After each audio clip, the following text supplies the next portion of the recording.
retour en direct dans cette édition du 19 septembre 2024 du Live de TV Finance. Et désormais, comme annoncé, comme convenu, il est l'heure de retrouver Richard Mourin. Bonjour Richard. Bonjour Antoine. Merci beaucoup Richard d'être avec nous ce matin. Richard Mourin, vous êtes fondateur et DG du site internet Fondamentalement Bourse. Avec nous pour décortiquer les portefeuilles, décortiquer la cote européenne, nous expliquer quelles sont les valeurs qui pourraient être intéressantes ou non à avoir en portefeuille. Aujourd'hui, on va poursuivre le match France-Espagne, rester pour nous Français sur un goût un peu amer de demi-finale de Coupe d'Europe.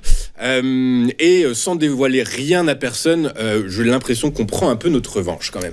En tout cas, qu'on va la prendre. On va commencer par le titre d'Interparfums. Interparfums, alors vous allez nous expliquer, mais le titre semble bien orienté, les analystes financiers sont confiants.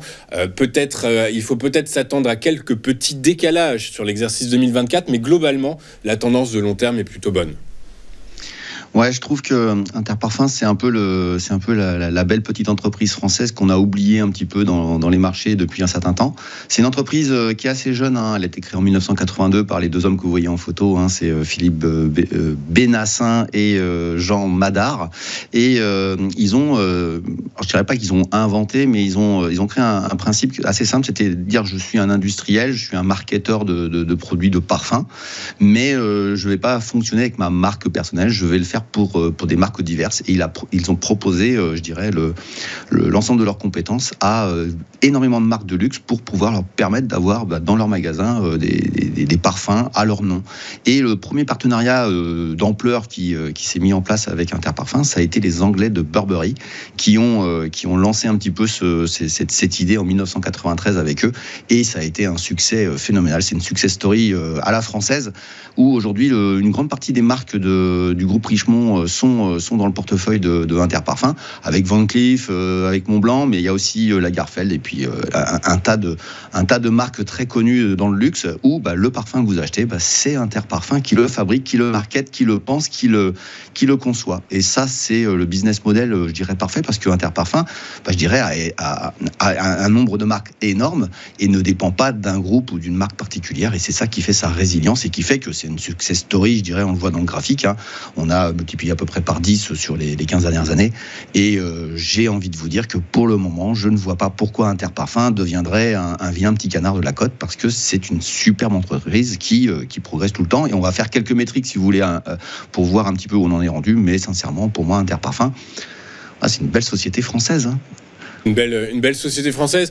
Mais alors, par contre, effectivement, quand on fait un peu d'analyse fondamentale, on voit que les perspectives pour 2024 sont légèrement revues à la baisse, que ce soit en termes de chiffre d'affaires, de résultats opérationnels. Du coup, par la force des choses, inévitablement, parfois on arrive à contrer, mais les niveaux de marge baissent également. Par contre, ça inquiète pas la communauté financière. On peut toujours y aller. Le PER relativement élevé, 24,6 anticipé pour 2024. Bon, c'est pas très cher. On n'est pas sur des niveaux très chers, mais quand même, ça demande un certain investissement. Il faut y croire.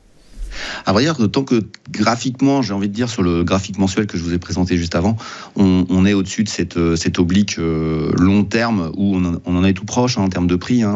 J'ai envie de vous dire, le prix de 38 me paraît absolument stratégique, mais on est tout près, à 41, on est vraiment tout près.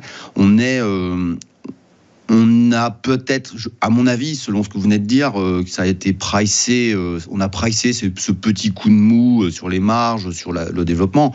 Mais finalement, quand on regarde sur une longue période, sur 2-3 années, parce que l'ère industrielle d'une société, c'est pas une année civile, c'est des cycles généralement. Et aujourd'hui, je trouve que quand on est sur un marché, je dirais, du luxe, qui est quand même assez en difficulté, avec des peurs diverses et variées, on voit bien que Interparfums a pricé les choses.